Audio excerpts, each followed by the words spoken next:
Hello and welcome friends, मैं हूं Ravinder Mandan, founder and CEO of Selkoni company. तो आज इस वीडियो में हम आपको अल्ट्रा जो कि 5 किलोवाट का नया इन्वर्टर है उसको करने वाले हैं सिंगल फेज के अंदर पैरेलल। तो यहाँ पर हमने 3 इन्वर्टर रख लिए हैं और 3 इन्वर्टर पर आपको कैसे पैरेलल होता है वो आज हम इस वीडियो में आपको करके दिखाएंगे। उससे पहले अगर आपने अभी तक हमारे इस YouTube चैनल को सब्सक्राइब नहीं किया है तो सबसे पहले आप इसे सब्सक्राइब कर लीजिए और साथ ही बने बेल आइकन को भी हिट कर दीजिए ताकि आने वाली वीडियो की नोटिफिकेशन आपको सबसे पहले मिल सके। तो चलिए बिना समय को गवाए स्टार्ट करते हैं आज का वीडियो और करते हैं अपने नए अल्ट्रा इन्वर्टर को पैरेलल। सबसे पहले आपको इन इन्वर्टर्स को दीवार पर लगा देना है और उनके बीच में एयर का गैप रखना है ताकि हवा आसानी से क्रॉस हो जाए। उसके बाद पैरेलल करने के लिए आपको यहाँ पर लैन केबल ले लेनी है। अगर आप 3 इन्वर्टर को पैरेलल कर रहे हो तो आपको यहाँ पर जो 3 लैन केबल है वो ले लेनी है। अगर आपके पास लिथियम बैटरी भी है तो कम्युनिकेशन की एक वायर आपको और लेनी पड़ेगी। तो यहाँ पर 3 इन्वर्टर हैं और एक हमारी लिथियम बैटरी है, तो इसलिए मैंने 4 जो लैन केबल हैं जो सिंपल होती हैं वो मैंने यहाँ पर ले ली हैं। अब चलिए अब देखते हैं 1 बाय 1 आप इन केबल्स को कैसे लगाओगे। सबसे पहले चलते हैं अपने फर्स्ट इन्वर्टर की तरफ और यहाँ पर देखिए आपको यहाँ पर पैरेलल के 2 पोर्ट्स दिख रहे हैं। तो हमेशा जो पहला इन्वर्टर है उसके सेकंड पोर्ट से आपको केबल जो दूसरा इन्वर्टर है उसके फर्स्ट में लगा देनी है। दोबारा देख लीजिए, सेकंड पोर्ट से दूसरे इन्वर्टर के फर्स्ट में। ऐसे ही फिर दोबारा करना है, इसके भी सेकंड से केबल लेकर तीसरे के फर्स्ट में लगा देनी है। तो अब आप देखेंगे कि इस लास्ट वाले इन्वर्टर का जो सेकंड पोर्ट है वो खाली है और जो पहला इन्वर्टर है उसका जो पहला पोर्ट है वो खाली है। अब आपको एक केबल लेनी है और इस इन्वर्टर के फर्स्ट से लेकर जो आपका तीसरा इन्वर्टर है उसके सेकंड में लगा देनी है। थोड़ा जूम आउट करके देखिए, मैं बता देता हूँ। जो पहला इन्वर्टर है उसके सेकंड से दूसरे के फर्स्ट में और जो दूसरा है उसके सेकंड से तीसरे के फर्स्ट में और फिर जो एक पोर्ट बचा है लास्ट का और पहले का, उन दोनों को मिला देना है। अगर आप सिर्फ 2 ही इन्वर्टर को पैरेलल करना चाहते हो यानी कि 5 को जोड़कर सिर्फ 10 का बनाना चाहते हो तो तब आप कनेक्शन कैसे करोगे वो भी मैं इसी वीडियो में आपको बता देता हूँ। सबसे पहले इन सभी केबल्स को निकाल लेते हैं। अब 2 इन्वर्टर हैं तो सिर्फ आपको यहाँ पर 2 केबल चाहिए। अब जो पहला इन्वर्टर है उसके सेकंड पोर्ट से दूसरे इन्वर्टर के फर्स्ट में और अब देखिए वहाँ पे पहला बच गया है और इसका लास्ट बच गया है। तो बस आपको बचे हुए पहले से दूसरे के लास्ट में लगा देना है। तो इस तरीके से अब ये 10 किलोवाट के लिए पैरेलल हो गए। अब आपको क्या करना है, इसके अंदर यहाँ पर एक DIP स्विच दिया गया है जो नीले कलर का आपको नज़र आ रहा होगा। तो ये क्या होगा कि जो पहला इन्वर्टर है और जो लास्ट इन्वर्टर है उनमें इन स्विच को आपको ऊपर रखना है। तो यहाँ पर सिर्फ 2 ही इन्वर्टर हैं तो ये पहला हो गया, ये लास्ट हो गया। तो दोनों के DIP स्विच को ऑन करना है। और अगर हम 3 इन्वर्टर यहाँ पर ले लेते हैं तो उसमें ये पहला हो गया और ये लास्ट हो गया। तो अब इसका DIP स्विच ऑन रहेगा और इसका DIP स्विच ऑन रहेगा। बीच में जितने भी इन्वर्टर आएंगे, 1 आए, 2 आए, 3 आए, उन सभी का DIP स्विच यहाँ पर ऑफ रहेगा। तो चलिए इस कनेक्शन को फिर से हम 3 इन्वर्टर के लिए कर देते हैं।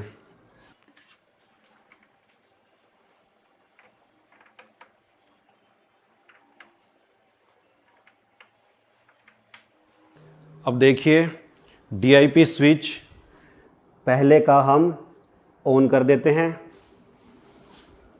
दूसरे इन्वर्टर का हम ऑफ कर देते हैं और जो लास्ट वाला इन्वर्टर है उसका फिर से हम ऑन कर देते हैं। अब बात करते हैं बैटरी की। तो जब भी आप इन्वर्टर को पैरेलल करते हो, चाहे वो सिंगल फेज में करो चाहे वो 3 फेज में करो, तो जो आपका बैटरी बैंक होगा वो यहाँ पर कॉमन होगा। तो आप लेड एसिड बैटरी भी लगा सकते हो और लिथियम बैटरी भी लगा सकते हो।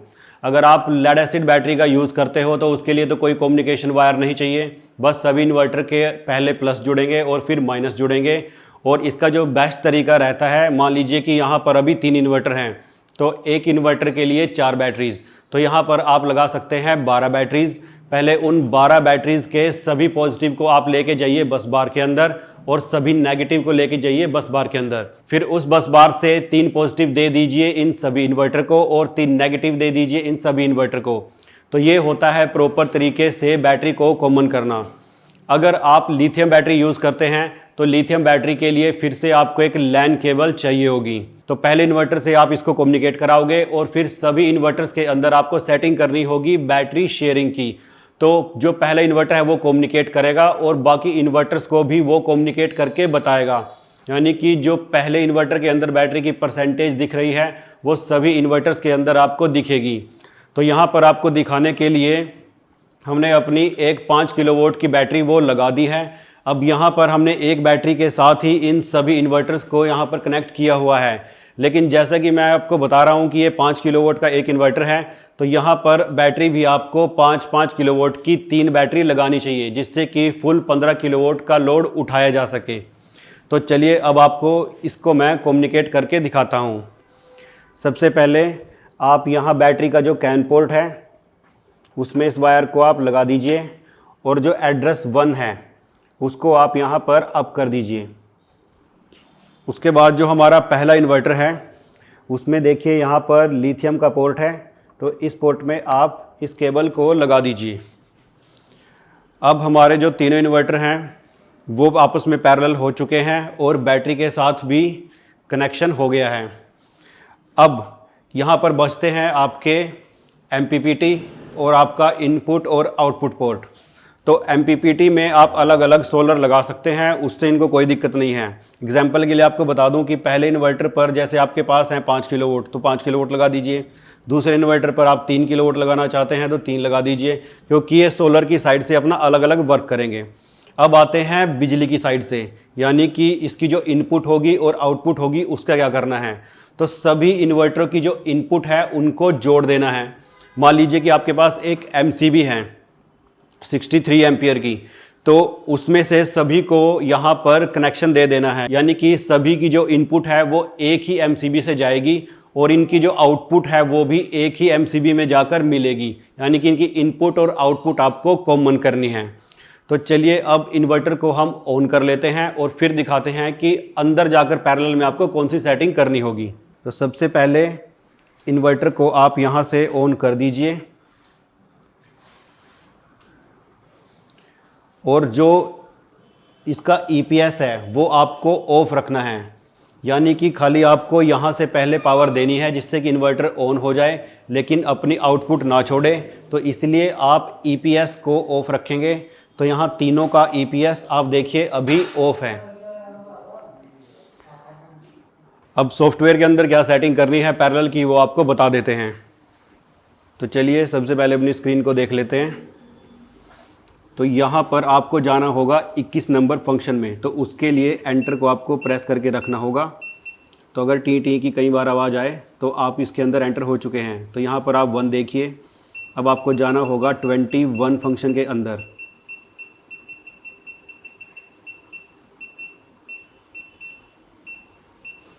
अब 21 के अंदर आप एक बार एंटर कीजिए।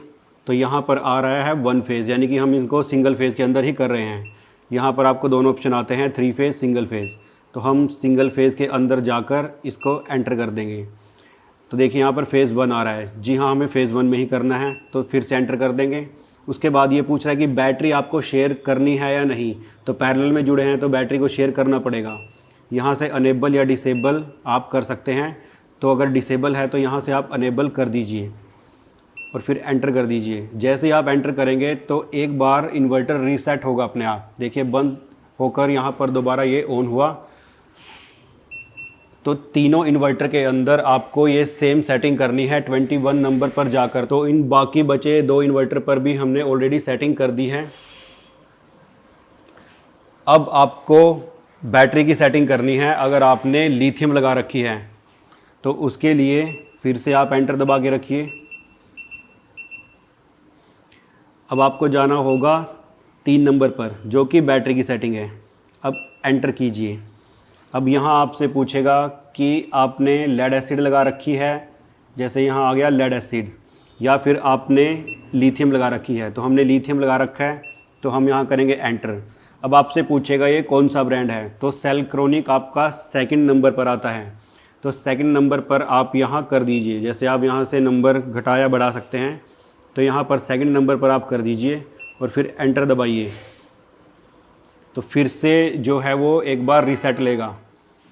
तो ऐसे ही आपको बाकी इन्वर्टर्स पर भी लिथियम की सेटिंग कर देनी है। अब आप देखिए कम्युनिकेशन हुआ या नहीं, आपको पता चल जाएगा। तो यहाँ पर 49.3 वोल्ट बैटरी के दिखा रहा है और 38% बैटरी के अभी शो कर रहा है। और अभी यहाँ पर आपको AH भी बैटरी के शो करेगा। ये देखिए 100 AH शो कर रहा है। तो सेम ही तीनों पर शो करना चाहिए। अब 2nd इन्वर्टर पर देखिए आप, तो 2nd इन्वर्टर पर भी सेम वैसे ही 100 AH और जो इसकी वोल्टेज है वो बता रहा है, और 38% इस पर भी आना चाहिए, आ गया। अब 3rd पर भी देखिए 38%, यानी कि ये तीनों के तीनों अब कम्युनिकेट कर रहे हैं, जबकि हमने पहले इन्वर्टर के साथ ही बैटरी को लगाया है और अब ये तीनों आपस में डाटा शेयर कर रहे हैं। अब यही परसेंटेज हम अपनी बैटरी के अंदर भी चेक कर लेते हैं। ये देखिए बैटरी की स्क्रीन पर भी यहाँ आपको 38% ही नज़र आ रहा है, यानी कि कम्युनिकेशन हमारा बिल्कुल ओके है। अब हम करते हैं फाइनली इन इन्वर्टर्स को ऑन और देखेंगे कि ये पैरेलल में सही से वर्क कर रहे हैं या नहीं। तो उसके लिए अब आपको EPS बटन को ऑन कर देना है।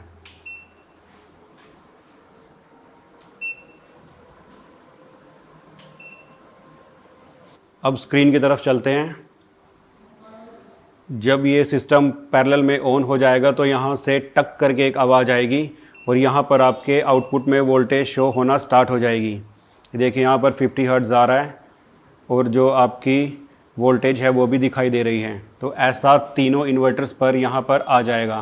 तो इसका मतलब पैरेलल में अब आपके इन्वर्टर वर्क कर रहे हैं। तो देखा आपने अल्ट्रा इन्वर्टर को पैरेलल में जोड़ना कितना आसान है। अब ये पैरेलल में जोड़कर 15 किलोवाट का एक सिंगल इन्वर्टर बन चुका है और फुल 15 किलोवाट लोड उठाने के लिए ये रेडी है। और जैसा कि एक इन्वर्टर पर आप मैक्सिमम 6.5 किलोवाट के सोलर लगा सकते हैं, तो अगर आप 3 इन्वर्टर को जोड़ेंगे तो यहाँ पर जो आपका सोलर है वो 19.5 किलोवाट लग सकता है। अब यहाँ पर एक क्वेश्चन आ जाता है कि आप कितने इन्वर्टर्स को यहाँ पर पैरेलल कर सकते हो।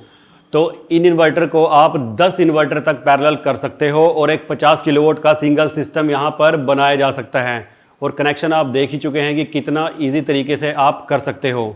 और अगर आप इसको ऑनलाइन कर देते हो तो कंपनी ऑनलाइन भी जो इसकी 3 फेज़ की या फिर सिंगल फेज़ की सेटिंग है वो ऑनलाइन भी इसकी कर सकती है, अगर आप इसकी स्क्रीन से सेटिंग ना करना चाहते हो। अब बात आती है कि आप इन इन्वर्टर्स को कैसे बाय कर सकते हो। तो इस प्रोडक्ट को बाय करने के यहाँ पर 2 तरीके हैं, एक है ऑनलाइन, दूसरा है ऑफलाइन।